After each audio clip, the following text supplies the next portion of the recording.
Friends, హైదరాబాదులో వర్షాలు చూడండి ఎంత ఘోరంగా కొడుతుందో. వర్షం అయితే చాలా ఎక్కువగా భారీ ఎత్తునే వస్తుంది. అయితే ఎప్పుడు జూన్ నెలలోను మే నెలలో స్టార్ట్ అయ్యే వర్షాలు ఏప్రిల్ నెల కంటే స్టార్ట్ అయిపోతున్నాయి. చూడండి, వర్షం అయితే చాలా భారీ ఎత్తున గాలితోనే వస్తుంది. కాలం మార్పుని బట్టి అంతా ఋతువులు కూడా మారిపోతున్నాయి. మే నెల ఆఖరులో వచ్చే వర్షాలు ఏప్రిల్ నెలలోనే స్టార్ట్ అయిపోయినాయి. మరి చాలా వరకు పచ్చళ్ళు పెట్టుకునే వాళ్ళకి, కారాలు ఆడించుకునే వాళ్ళకి చాలా ఇబ్బందికరంగా ఉండొచ్చు ఈ వర్షం వల్ల.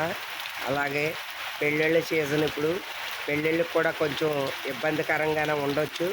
ఏదేమైనప్పటికైనా సరే ఏప్రిల్ నెలలో వర్షాలు రావటం, మే నెలలోను జూన్ నెలలోనూ స్టార్ట్ అయ్యే వర్షాలు ఏప్రిల్ నెలలో వచ్చేస్తున్నాయి. చూడండి, వర్షం రావటంలో మళ్ళీ ఓ మాదిరిగా కాదు, చాలా భారీ ఎత్తున కొడుతుంది వర్షం అయితే కనుక.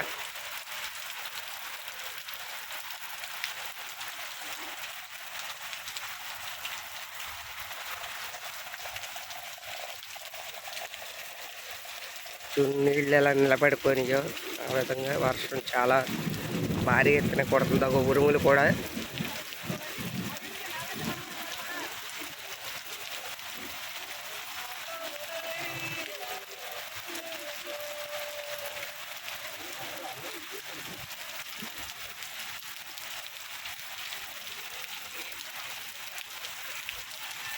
వర్షంలో పిల్లలకు మంచి ఆహ్లాదకరంగా ఉంది. రన్నింగ్ బాగా చేస్తున్నట్టున్నారు.